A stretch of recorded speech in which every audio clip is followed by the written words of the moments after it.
स्वागत है आपका इसके बड़ा एग्जाम स्टडी में। आज हम पढ़ेंगे ज्योग्राफी के इंपॉर्टेंट क्वेश्चन। हमने उन्हीं क्वेश्चनों को इस वीडियो में रखा है जो परीक्षा में बार बार पूछे जाते हैं। आप चैनल पर पहली बार विजिट कर रहे हैं तो चैनल को सब्सक्राइब करके बेल आइकन को प्रेस कर लें, जिससे आने वाले वीडियो सबसे पहले आपको प्रोवाइड हो सकें, आप परीक्षा की अच्छे से तैयारी कर सकें। आइए दोस्तों, वीडियो स्टार्ट। निम्नलिखित में से किस प्रकार का कोयला उच्चतम गुणवत्ता का है? ऑप्शन है लिग्नाइट, पीट, बिटुमिनस, एंथ्रोसाइट। इसका राइट आंसर हो जाएगा एंथ्रोसाइट। एंथ्रोसाइट कोयला उच्चतम गुणवत्ता का है। इसमें कार्बन की मात्रा 85% से भी अधिक पाई जाती है। आगे बढ़ते हैं। लिग्नाइट। लिग्नाइट कोयला कैसा होता है? इसमें 65% से 70% के बीच में कार्बन की मात्रा पाई जाती है। इसका जलवाष्प इसमें सबसे अधिक होता है। जलवाष्प सबसे अधिक होता है। अब देखिए पीट। पीट कोयला कैसा है? ये सबसे निम्न क्वालिटी का कोयला है, सबसे निम्न कोटि का कोयला है। इसमें कार्बन की मात्रा 50% से 60% के बीच पाई जाती है। अब आया बिटुमिनस। बिटुमिनस कोयला कैसा होता है? इसमें 70% से भी 70 से 85% के बीच 70 से 85% के बीच इसमें कार्बन की मात्रा पाई जाती है। ये घरेलू कार्यों में अधिक इसका प्रयोग किया जाता है। Next question. सामान्य मिट्टी का कार्बन और नाइट्रोजन अनुपात लगभग कितना होता है? ऑप्शन है 10:1, 5:4, 1:1, 4:5। इसका राइट आंसर हो जाएगा 10:1। सामान्य मिट्टी में कार्बन और नाइट्रोजन का अनुपात 10:1 लगभग होता है, जिसमें 10 भाग कार्बन होता है तो 1 भाग नाइट्रोजन होता है। Next question. भारत का सबसे बड़ा बॉक्साइट उत्पादक राज्य है? ऑप्शन है ओडिशा, उत्तर प्रदेश, तमिलनाडु, मध्य प्रदेश। इसका राइट आंसर हो जाएगा ओडिशा। ओडिशा बॉक्साइट उत्पादन में सबसे अग्रणी है। Next question. निम्नलिखित में से कौन सी नदी यमुना नदी की सहायक नदी नहीं है? यहां पर नहीं पूछा गया है। ऑप्शन है केन, बेतवा, चंबल, कल्याणी। इसका राइट आंसर हो जाएगा कल्याणी। कल्याणी नदी यमुना नदी की सहायक नदी नहीं है, जबकि कल्याणी गंगा नदी की सहायक नदी है। किसकी? गंगा नदी की। यमुना गंगा नदी की सबसे बड़ी सहायक नदी है। जो यमुना है वो गंगा नदी की सबसे बड़ी सहायक नदी है। ये केन, चंबल, बेतवा ये सभी यमुना नदी की सहायक नदियां हैं। Next question. निम्नलिखित में से कौन सी नदी बंगाल की खाड़ी में नहीं गिरती है? ऑप्शन है नर्मदा, कावेरी, कृष्णा, गोदावरी। इसका राइट आंसर हो जाएगा नर्मदा। नर्मदा बंगाली खाड़ी में नहीं गिरती है। नर्मदा ये अमरकंटक की पहाड़ियों से निकलती है। कहाँ से निकलती है? अमरकंटक की पहाड़ियों से निकल करके छत्तीसगढ़, मध्य प्रदेश और महाराष्ट्र होते हुए गुजरात में खंबात की खाड़ी में, खंबात की खाड़ी अरब सागर में गिर जाती है। ये पूर्व से पश्चिम की ओर बहती है। सभी नदियां पश्चिम से पूर्व की ओर बहती है। ये नदी पूर्व से पश्चिम की ओर बहती है। ये नदी डेल्टा नहीं बनाती है। Next question. काली मिट्टी को खाली स्थान भी कहते हैं। काली मिट्टी को और क्या कहते हैं? यहाँ पर ऑप्शन दिया गया है रेगोर, ह्यूमस, बांगर, क्रिस्टलीय। इसका राइट आंसर हो जाएगा रेगोर। काली मिट्टी को रेगोर मिट्टी भी कहते हैं। इसको फरेल मिट्टी भी कहते हैं। क्या कहते हैं? फरेल मिट्टी भी कहते हैं। फरेल के साथ साथ इसको कपास मृदा भी कहते हैं। कपास मृदा। काली मिट्टी को कपास मृदा भी बोलते हैं।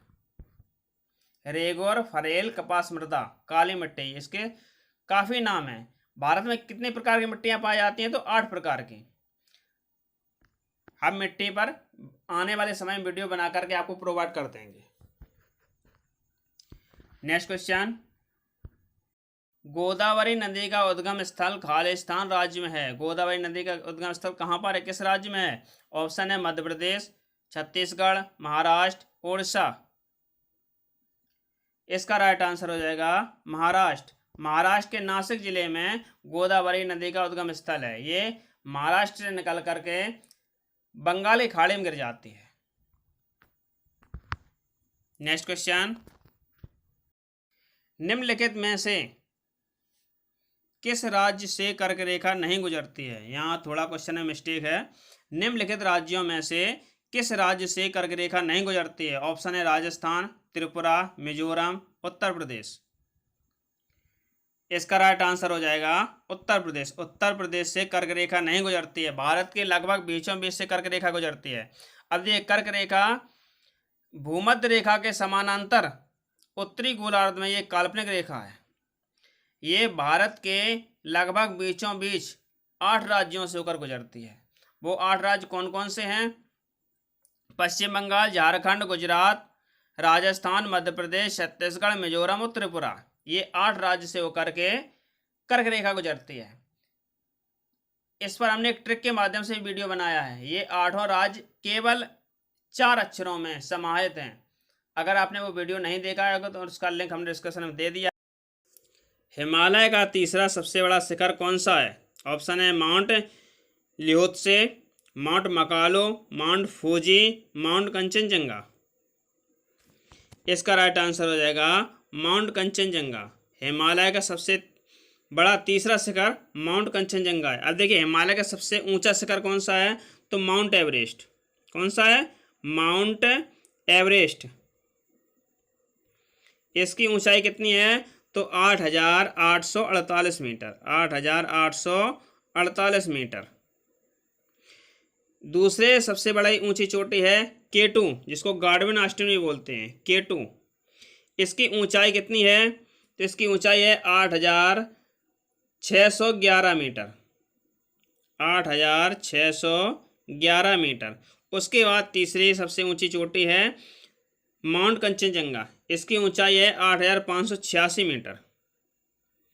8,586 मीटर। नेक्स्ट क्वेश्चन, भारत और श्रीलंका को कौन सा जल डमरू मध्य अलग करता है? ऑप्शन है मन्नार की खाड़ी, अकावा की खाड़ी, मेस्को की खाड़ी, पाक जल डमरू मध्य। इसका राइट आंसर हो जाएगा पाक जल डमरू मध्य। पाक जल डमरू मध्य भारत और श्रीलंका को अलग करता है। ये तमिलनाडु राज्य से श्रीलंका को अलग कर देता है। नेक्स्ट क्वेश्चन, निम्नलिखित में से किस नदी का उद्गम भारत से बाहर है? यहाँ थोड़ी मिस्टेक है, भारत से बाहर है। ऑप्शन है ब्रह्मपुत्र, गंगा, यमुना, नर्मदा। इसका राइट आंसर हो जाएगा ब्रह्मपुत्र। ब्रह्मपुत्र नदी का उद्गम स्थल भारत से बाहर है। ये तिब्बत में मानसरोवर झील के निकट से निकलती है। इसको तिब्बत में क्या बोलते हैं? तो सागपो, शांगपो। तिब्बत में इसको शांगपो बोलते हैं। ये तिब्बत से होते हुए अरुणाचल प्रदेश में आते हैं। अरुणाचल प्रदेश और असम से होते हुए ये बांग्लादेश चले जाते हैं। बांग्लादेश में इसको जमुना बोलते हैं। बांग्लादेश में ब्रह्मपुत्र नदी को जमुना के नाम से जाना जाता है। नेक्स्ट क्वेश्चन, चंबल नदी किन राज्यों से होकर बहती है? ऑप्शन है महाराष्ट्र, गुजरात और मध्य प्रदेश, उत्तर प्रदेश, मध्य प्रदेश और बिहार, उत्तर प्रदेश, मध्य प्रदेश और राजस्थान, उत्तर प्रदेश, मध्य प्रदेश और उड़ीसा। इसका राइट आंसर हो जाएगा सी, उत्तर प्रदेश, मध्य प्रदेश और राजस्थान। ये देखिए मालवा के पठार से ये निकलती है। चंबल नदी मालवा के पठार के निकट से निकलती है। ये मध्य प्रदेश से होते हुए राजस्थान, राजस्थान से होते हुए उत्तर प्रदेश में, उत्तर प्रदेश के इटावा जिला में भरे नामक स्थान पर ये यमुना नदी मिल जाती है। ये देखिए ये यहाँ से चंबल नदी आती है। ये चंबल नदी आती है। चंबल नदी आकर के यहाँ यमुना मिलती है। ये देखिए यहाँ पर ये भरे गांव है। क्या है, भरे गांव है।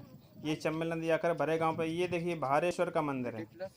यहाँ पर ये भारेश्वर का मंदिर है, ये भोलेनाथ का मंदिर है। ये देखिए भारेश्वर का मंदिर है, इसी के पीछे भरे गांव है। तो यहाँ से देखिए, यहाँ ये यमुना नदी आती है और ये चंबल में मिल जाती है। ये दोनों नदियों का संगम यहीं पर होता है। ये दोनों नदी इटावा जिला के भरे नामक स्थान पर मिलती हैं। जिस समय हम यहाँ दौरा करने गए थे, इस समय भयानक बाढ़ पर थी, इसलिए ये दृश्य सही से नहीं दिख पा रहा है। ये देखिए, कलपक्कम में स्थित है। कलपक्कम में क्या स्थित है? ऑप्शन है तेल शोधनशाला, जल विद्युत शक्ति गृह, परमाणु ऊर्जा केंद्र, परमाणु परीक्षण। इसका राइट आंसर हो जाएगा परमाणु ऊर्जा केंद्र। ये कलपक्कम तमिलनाडु में परमाणु ऊर्जा केंद्र स्थित है। नेक्स्ट क्वेश्चन, नागार्जुन सागर परियोजना किस नदी पर बनी हुई है? ऑप्शन है गंडक, कोसी, कृष्णा, महानदी। इसका राइट आंसर हो जाएगा कृष्णा नदी। नागार्जुन सागर परियोजना कृष्णा नदी पर बनी हुई है। अब देख कैसे याद रखना है। नागार्जुन, नागार्जुन में अर्जुन शब्द आ रहा है, नागार्जुन में अर्जुन शब्द आ रहा है, तो अर्जुन की मित्रता किससे थी? तो श्री कृष्ण से। या महाभारत के अनुसार अर्जुन के सारथी कौन बने थे? तो श्री कृष्ण।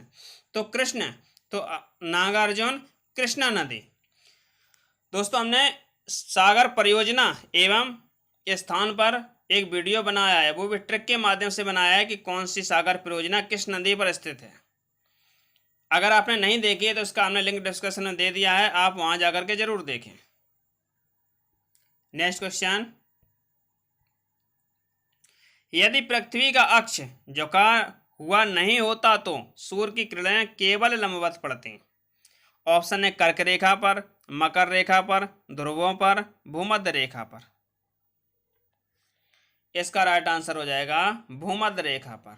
यदि पृथ्वी का अक्ष झुका हुआ नहीं होता, पृथ्वी अपने अक्ष पर कितनी झुकी हुई है?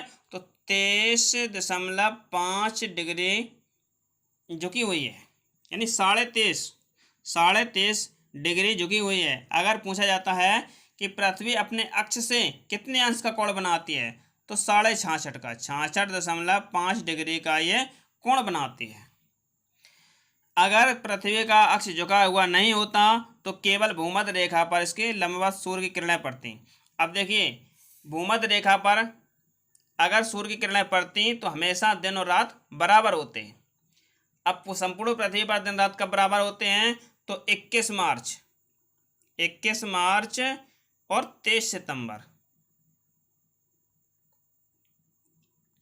21 मार्च और 23 सितंबर को संपूर्ण पृथ्वी पर दिन और रात बराबर होते हैं, क्योंकि 21 मार्च को सूर्य की किरणें सीधी भूमध्य रेखा पर पड़ती हैं, इधर 23 सितंबर को सूर्य की किरणें सीधी भूमध्य रेखा पर पड़ती हैं। इसीलिए संपूर्ण पृथ्वी पर 21 मार्च और 23 सितंबर को दिन और रात बराबर होते हैं।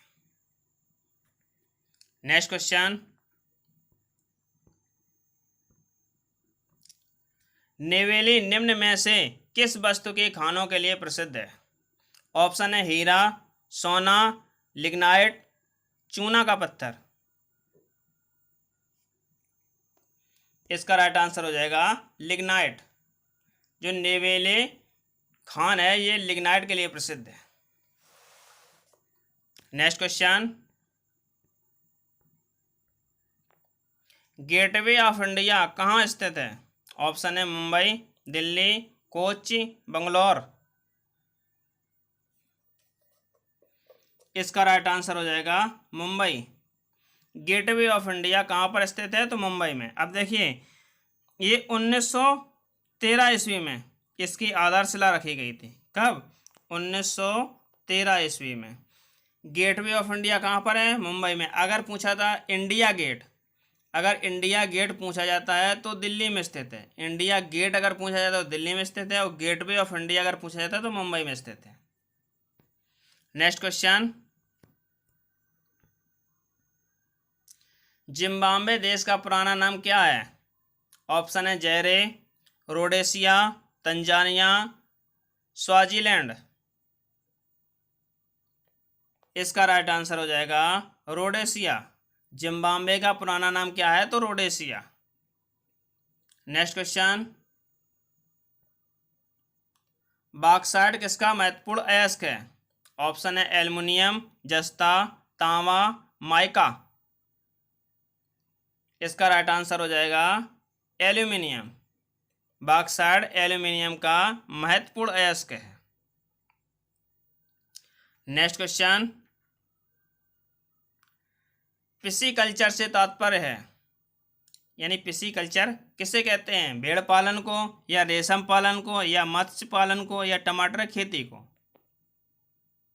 इसका राइट आंसर हो जाएगा मत्स्य पालन को। मत्स्य पालन को पिसीकल्चर भी कहा जाता है।